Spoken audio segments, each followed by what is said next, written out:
This is question 1 from the 2014 paper. First part of the question is explain the underlying term being standardized. So this means the concentration is known.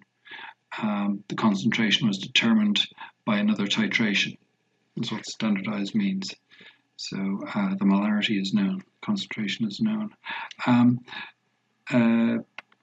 Describe part B. Describe in detail how the chemist would have dissolved the weighed sample of washing soda crystals and made the solution up to exactly 250 centimeters cubed. So this needs a kind of bullet point answer. You just answer in bullet points. You don't need full sentences, but helps if you visualize it as well. If you've got the sample of solute on a clock glass, you need to rinse it using deionized water, rinse it into a beaker, clean dry beaker, and dissolve it in the beaker using a glass rod, stirring it into approximately 100 centimeters cubed deionized water. And then when it's fully dissolved, transfer it to a 250 centimeter cube volumetric flask using a funnel and the glass rod to help you pour it in, and add the rinsings. So rinse the beaker and pour it into the volumetric flask, and then add deionized water until it is near the mark on the volumetric flask, and then add dropwise using a Pasteur pipette until the bottom of the meniscus is on the mark and you read it at eye level.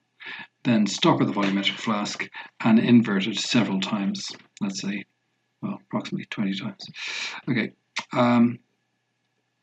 C. State one precaution that should have been taken as the endpoint of the titration was approached. Explain how this precaution would have contributed to the accuracy of the titration. Okay, so state and explain. Two parts to the question, really. So state one precaution. It could be add dropwise as the endpoint is neared. You do that. So to explain that is, it only takes one drop to arrive at the endpoint. So taking time, adding it drop by drop, ensures an accurate endpoint can be reached. You could also, as well as adding drop by drop, you could rinse down the inside of the conical flask to ensure that all the solvent added from the burette is included in the mixture in the conical flask. So it's all taken into account. And that'll do for now. Okay, part D. Name a suitable indicator for this titration. Methyl orange. And that goes from yellow to a permanent pink. Okay. And from the mean volume of the hydrochloric acid solution, calculate the concentration of sodium carbonate in the original solution in moles per liter and grams per liter. Okay, so we'll use the formula M1 by V1 over, or let's say MA by VA over NA equals MB by VB over NB. And now we just need to identify the information. Or we could set it out like this. So we've got HCl as our acid, titrated against the base Na2CO3. We need to get the molarity, volume, and moles. So I need to get these values. So let's go looking for them here. We get the moles from the equation. We got our titer value here. We got the molarity of the HCl there. 1, 2, 3, 4. I need another value, and that's the 25 centimeter cubed aliquots of the base. So molarity of the acid.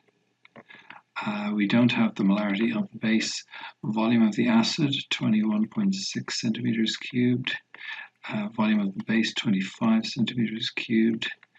Moles of the acid, 2 from here, and 1 from here. By convention, the 1 isn't written in the chemical equation.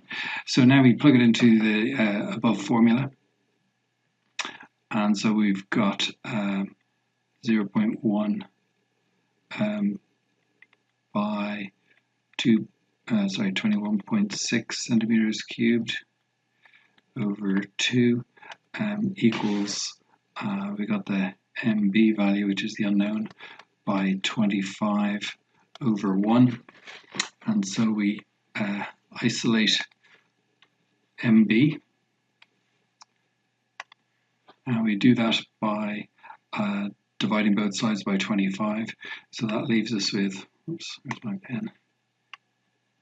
MB equals 0.1 by 21.6 centimeters cubed over 2 by 25 centimeters cubed. Okay, and that 1 would be multiplied across by here, but it's 1, so you don't need to take it into account. Multiply that out, and we get the molarity of the base as 0.0432. So molarity is the same as moles per litre.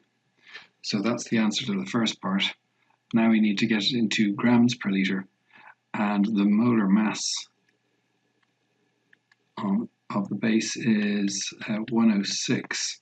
So we add up the relative atomic masses of all the atoms in the molecule, and the molar mass is 106, and so multiply 106 grams by the number of moles, 0.0432, and that'll give us the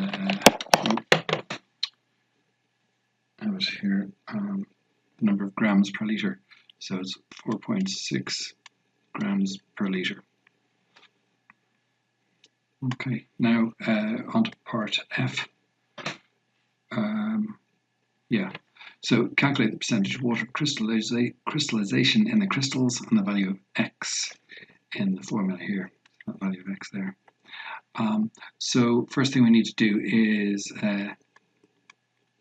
hydrated. We're interested in 3 things: the hydrated crystals mass, and the anhydrous, and the water.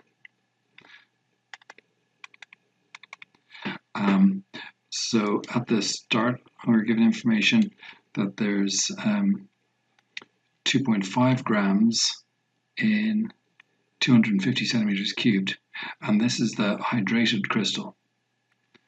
Okay, the crystal with water involved, water incorporated into the molecule. So we've got 2.50 grams in 250 centimeters cubed, and we've got our anhydrous mass from this value here.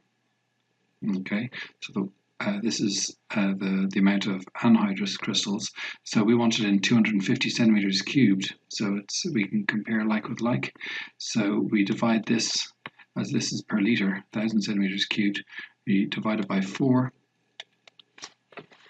and that gives us 1.15. Well, I'll write it over here, per 250 centimeters cubed. So 1.15 grams per 250 centimeters cubed. And then the water, we just take the hydrated, or we take the anhydrous mass from the hydrated mass, and that gives us 1.35 grams. So that's how much water there is in 250 centimeters cubed. And now we can calculate the percentage water crystallization, because we have the mass of water in the hydrated crystals. So the mass of water in the hydrated crystals is 35 grams in the 2.50 gram hydrated crystals. So to get a percentage, multiply that by 100, and that gives us 54%. Now, to work out the value of X, we need to get mole values of these masses for the anhydrous. So moles, we've got the mass 1.15 grams divided by the relative molecular mass of the anhydrous form, and we have that from earlier on. That's the 106. 1 mole is 106 grams. and we get the mole value, and that is 0.0108, and that's a mole value. And then for water, it's 1.35 grams divided by relative molecular mass of water is 18 grams, or 1 mole of water molecules is 18 grams, and that in moles is 0.075 moles. And to get the smallest whole number ratio of these mole values, we divide by the smaller value. The smaller of the two is this one, so I'll divide it by itself, and it'll give me 1. And we divide this by the same number, 0.0108, and that gives me 6.9. So round that up to 7. So x equals 7. So that's the value for that x there. 7 molecules of water in 1 molecule of this hydrated crystal.